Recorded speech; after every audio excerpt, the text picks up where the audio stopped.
Hello? Okay. I've been meaning to get back to this for the last week, and I have completely forgotten. So, we know that... God damn it, what's his name? Hi, Justin. We know that this dude is a beast. That he is one of our monsters. So that's kind of where we're picking up. He's in, like, beast mode, and we're trying to survive. So, let's go. I'll handle it, try to get somewhere safe until then. Wayne is the ghost of a dead man that follows us around. The two stagger off down the hallway. Quick, grab the tranquilizers and head to the safe room. Yeah. You do as she says. The tranquilizers are easy to find, marked with a small square of black tape to match the key. She's certainly an organized woman. Kinda have to be if your son is a fucking monster, you know? Alright, let's go to the safe room. Make your way out of the medical storage room and back to the hallway where Dr. Kelly disappeared. Oh, God. Okay. As you approach, Dr. Kelly heaves open the door, slowly breaking apart the mass of paint sealing it shut. Hurry, I don't think I can keep it open for long. You slip past her into the safe room. She shuts the door quickly, though one of the little smears managed to slip past her. Where is it? Oh. She stomps on it. Painted viscera splatters across the cement floor.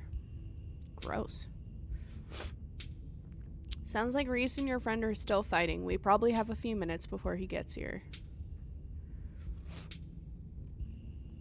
What is this room? Didn't walk me to the door. Must have known I'd gone looking for something. Why didn't you make me leave? Let's talk, Reese. What's the game plan?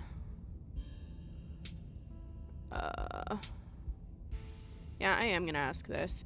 You didn't walk me to the door after my exam earlier. You must have known I might have gone looking for something. Why didn't you make me leave? She sighs. There's something about keeping a secret for so long. It makes you paranoid. It makes you do things that you know are objectively wrong to maintain the illusion of your life. It isolates you. At some point, you just don't want to be alone anymore, whether you realize it or not.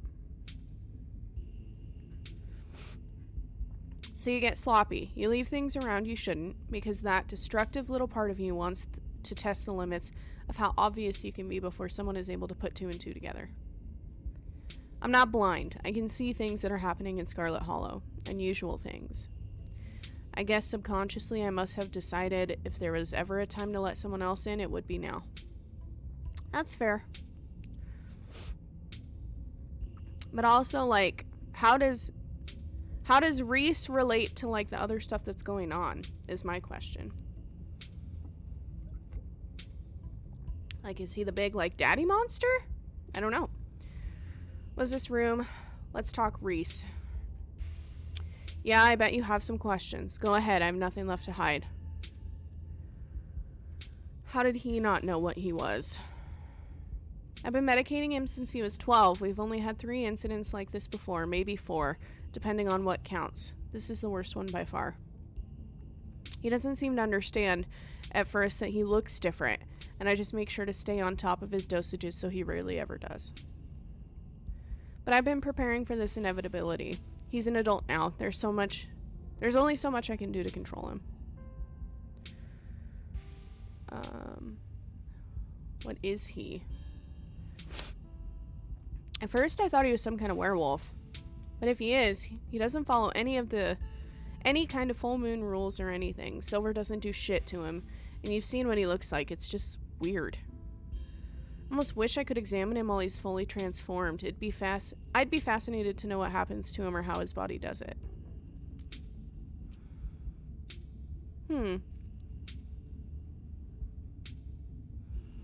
Somehow I think that's a bad idea.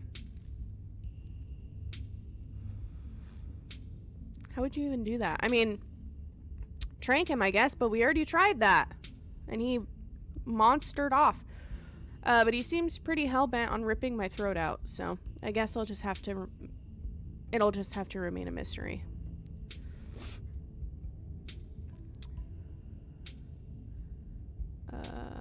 How do you know he's dangerous? Well, he wants to murder me, so that's clue number 1. It's not like he's usually a violent kid. He's mostly just sad, but every now and then we butt heads, and that's usually when this side of him comes out. Imagine if this happens anytime he gets frustrated with anyone. Imagine he gets road rage one day. Fight in martial combat, yeah. Turns into a 12-foot tall monster with a million teeth and rips somebody apart in the middle of a major metropolitan area. Yeah, he's dangerous. Fair.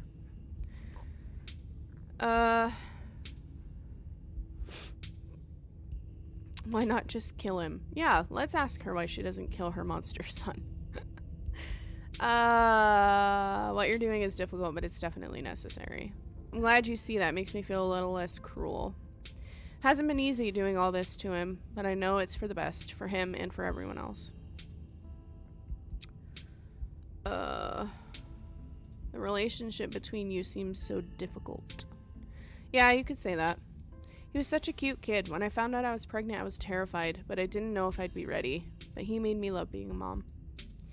It's not like it was going to be sunshine and roses forever. No matter what, kids grow up and they change, sometimes for the worst.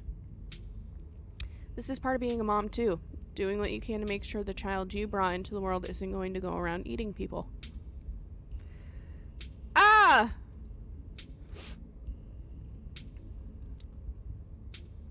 Alright, when did you find out? A little after he hit puberty. He had all the usual changes and a few extra. Thickened nails, sharp teeth, elfish ears. Figured he might have some kind of genetic disorder. Had him checked out by a few specialists, but there was nothing obviously wrong with him. Then we had an argument, and he changed right in front of me. It was nothing like what he is now, just a couple inches and some facial abnormalities, enough to be noticeable. I was scared. He could see that, and he stopped.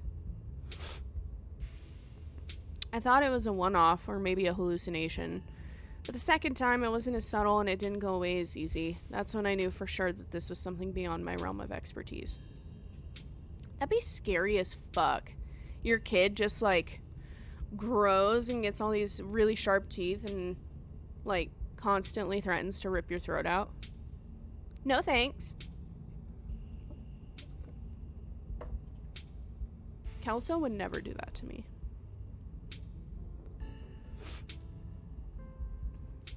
Why'd you start poisoning him? She sighs. Can we stop calling it poison? Yes, it's poison, but the act of me giving him poison was not me poisoning him. I was medicating his illness. Started when he was around 15. I'd been giving him increasingly high doses of Klonopin. Sure. But his body kept adapting and his symptoms would come back, especially if we ever fought. Couldn't keep ordering all those drugs. It was already suspicious, and I could risk losing my license, especially if anyone found out what I was using them for. Someone approached me with a solution. I took it. And I've been dealing with the emotional and mental consequences of that decision ever since. Alright, we're gonna leave it there. What's this room? What's the game plan? Yeah, any other secrets you've got? You have it all. You have no idea how relieved I am to finally say all this shit out loud. What's the game plan, both short and long term? Well, pump him full of elephant tranquilizers, then I lock him in here. Then I somehow convince him to see things from my perspective. Then we all live happily ever after.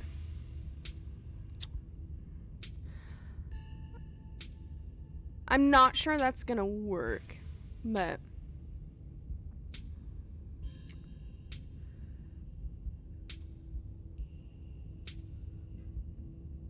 thank you.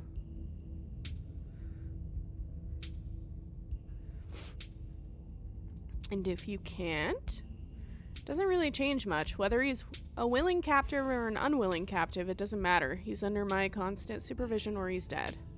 That's just how this has to go. What is this room? Old x-ray room. Lead walls. After I realized this whole situation was a possibility, I had the door reinforced with special remote-controlled locks. Glad it finally came in handy.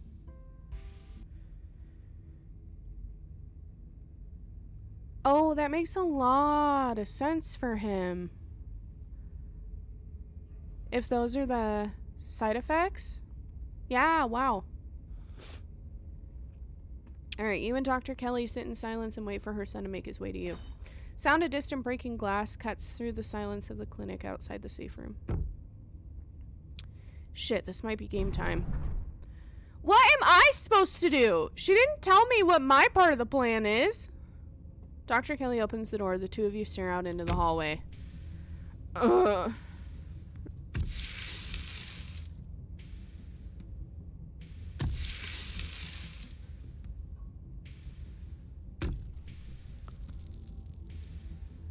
Reese, what happened to you? Is this what you were so afraid of? Hand over the tranquilizers. This is our shot. I'm giving them to her. He's gonna rip my head off. You hand Dr. Kelly the tranquilizer darts. Dr. Kelly quickly loads them into her gun, leveling the barrel at her son.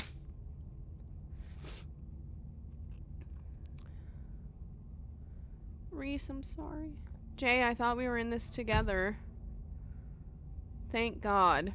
Dr. Kelly sighs heavily, staring down at the warped figure of her son. I can drag him into the safe room on my own. I'll meet you at the front when I'm done. Oh, no. You return to the entrance of the clinic. Everything's quiet now. Only streaks of paint where Reese's minions had once roiled out of the cracks in the wood. Oh my God. I feel bad because now he's gonna be like locked in that room and I don't know. This is like the train track thing, you know? If you pick one person and save a bunch, or if you save him and then who knows, maybe he eats people. I don't know. Oh. Yeah, this has been a wild ride. The last 2 episodes of this game have been insane. I hope you understand that this needs to stay between us. I don't care how much you feel like you need to share with what just happened with other people. The more people know about this, the more trouble it is for me and for him. I don't need any more well-intentioned escape plans. Can I come visit him?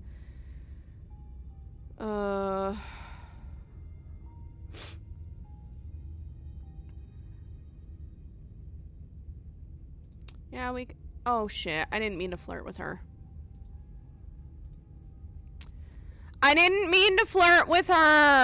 Ugh. As long as this stays between us, you can come around anytime you like. I'll probably need some occasional help. As much as I'd love to stand around chatting, I have to get to work. Gotta clean this place as best as I can before tomorrow. I know, I didn't mean to. I read the prompt and then it had flirt in front of it, and I'm like, damn it! We're saving all of our flirting for Avery! You should probably get home. It's dark. I'm sure your cousin's worried about you. My cousin's a dickhead.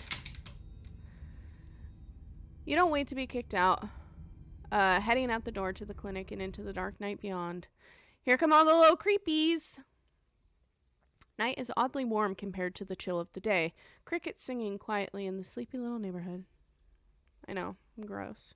But like I said, I didn't mean to. Ugh. Everything that happened in the clinic feels almost like a dream. And now that it's over, you realize how little it meshes with your understanding of the world. Let's go home. You don't get far before you're interrupted by the jingling of dog tags. Gretchen! Gretchen appears at the edge of the road, running as fast as her little geriatric pug legs can carry her. Oh. Gretchen seems distressed. Oh, no.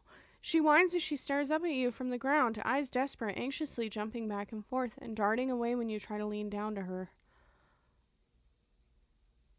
Gretchen, where's Stella? Yeah, I'll follow her. You follow Gretchen. She nervously runs ahead of you the whole time, constantly looking back to make sure you're still there as she leads you into the dark woods. This is gonna be bad. Is Stella dead? Oh no, she's alive. What the fuck? We've been looking for this girl all day long, and she's sitting by a guardrail. Before long, the trees thin and you find yourself on a steep hill by a 2-lane road lined on one side by sheer rock. And there, sitting on a log, staring mournfully out at the asphalt, is Stella. Gretchen runs up to her and sits in Stella's lap. Gretchen, you're back. Don't scare me like that again. Stop just running off. You sit on the log beside her. Jay? That ghost really did a number on you. What are you doing out here? There's something I had to check out. I've been sitting here since last night, just waiting.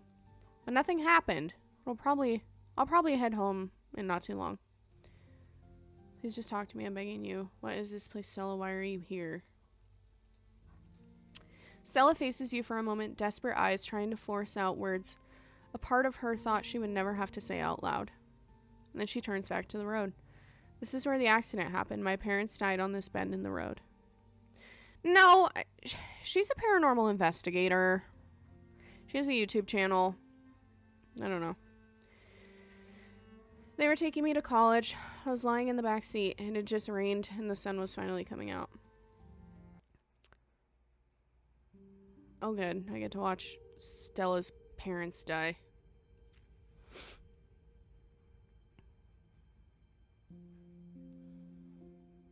Oh, they're so cute.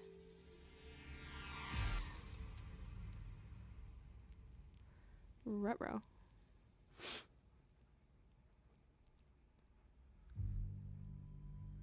Oh, we're gonna see their mangled bodies.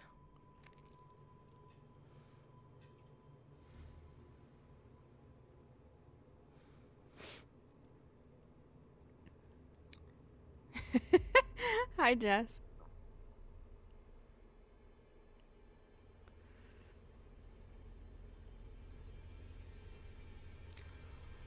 Oh my god!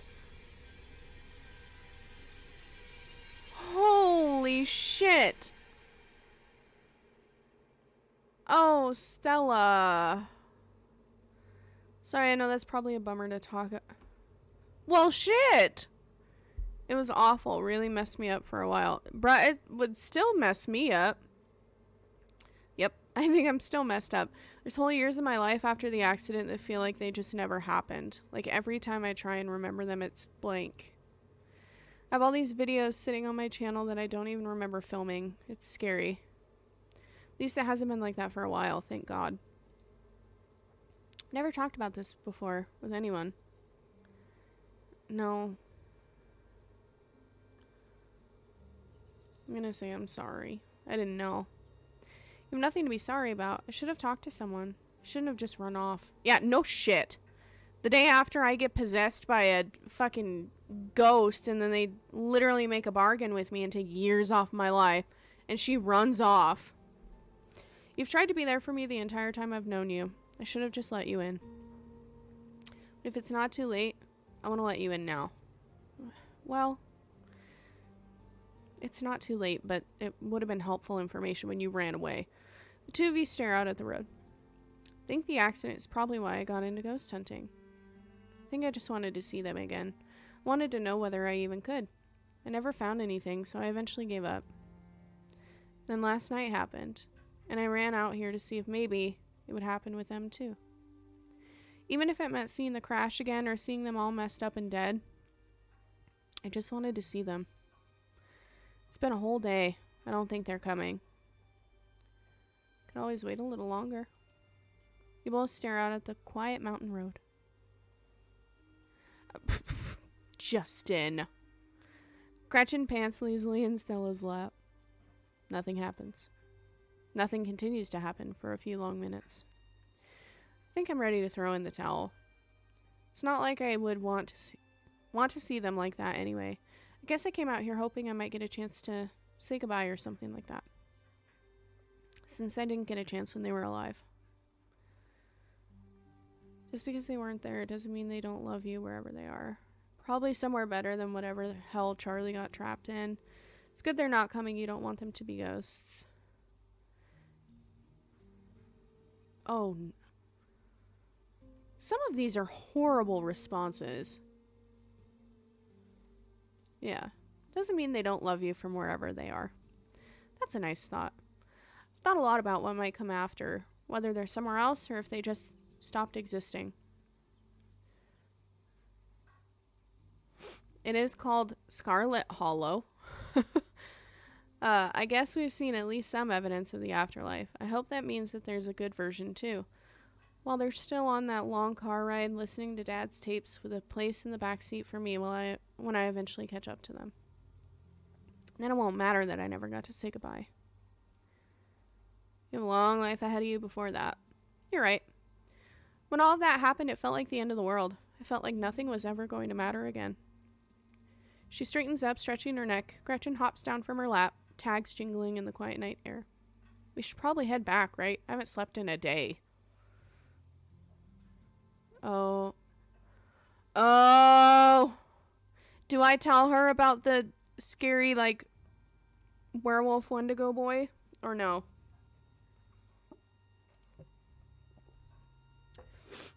I don't know. I kind of want to. He's been friends with them, way longer than he's been friends with me. But I don't know. The doctor also said, don't tell anybody. I don't want to romance that doc. You're right. Okay. I will tell her. Thank you. Wait, before we go, I should tell you about what happened today. Oh? You relay the events of the evening as best as you can. Saying it out loud somehow makes it feel less real. Like you're sharing the plot of a horror movie, not something that actually happened to you. Oh my God. That poor guy and poor Dr. Kelly. This just sucks for everyone. Hopefully he and his mom can work things out. We should try and visit him tomorrow. You know, I think processing just that one traumatic event is enough for the day. This new one's going right into the void. At least until we get to the end of the week. Let's get out of here. I don't suppose I could ask you to walk me home. I'm not flirting with you either. We love Avery!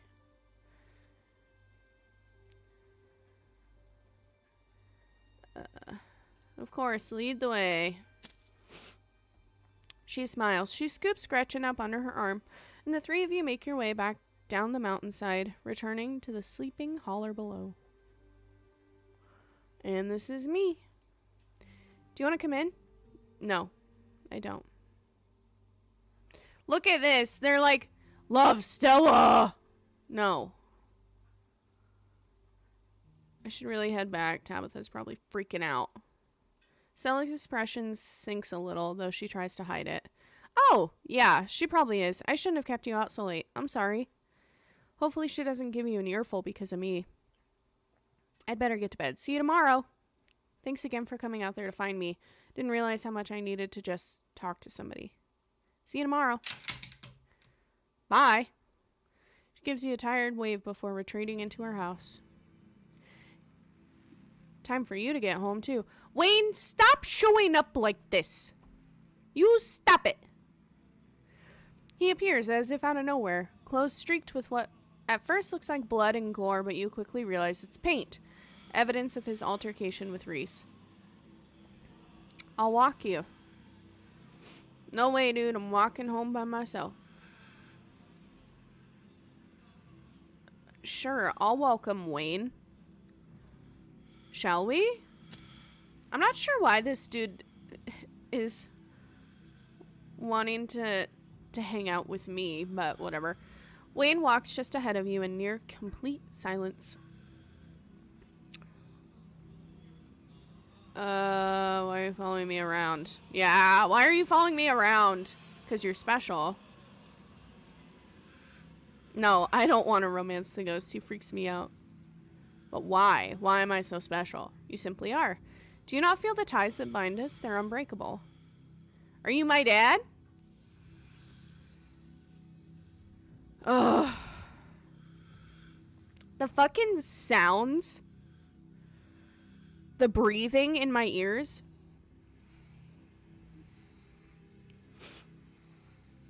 Oh my God, I can flirt with the ghost. Wayne? Wayne, do you want to be in love? I'm not gonna do it. Should I do it? I'm not gonna do it. Okay, I'll do it. I'm interested in you, Wayne. I want you. Thanks for walking me home. I missed you today. Wish you dropped in sooner. Yeah, just can't stay away, can you? Must really like me. I do, and I'm concerned for you. I want to make sure someone is always looking out for you. Think of me as something of a guardian angel if you'd like. Well, Wayne, you're not very good at picking up my flirtatious acts. I really laid it on thick there, and you just went right over your head. Thought you wanted me to stay at the estate, aren't you going to lecture me? You're free to make your own decisions, and those decisions have been made. I know that something pulls at you, and I know that now you cannot stop until your task is finished. I'll keep you safe while you do what you must.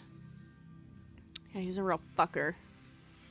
Thanks for looking out for me.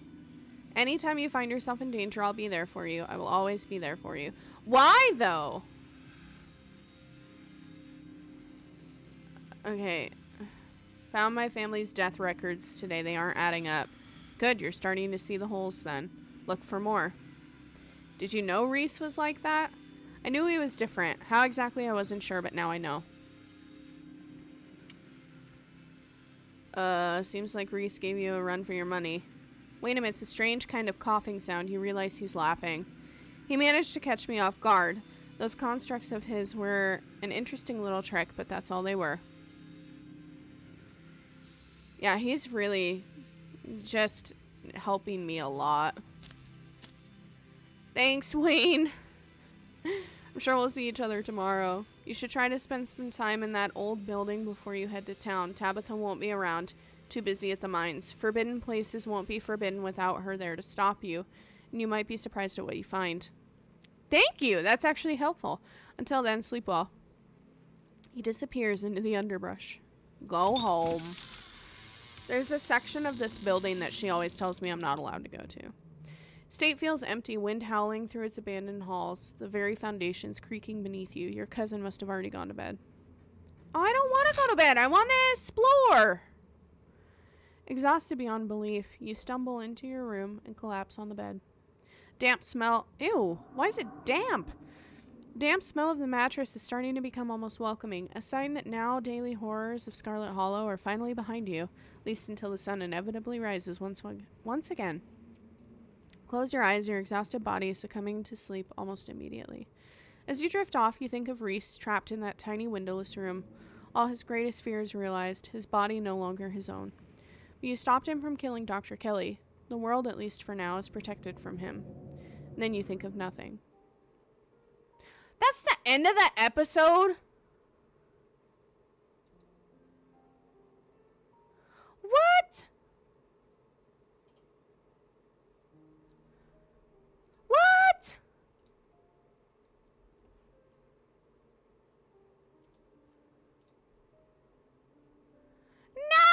No! I thought there was going to be so much more left of that.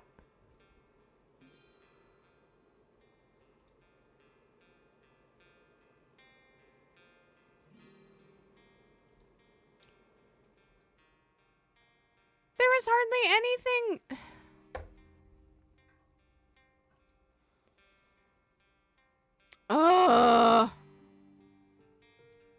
Gab.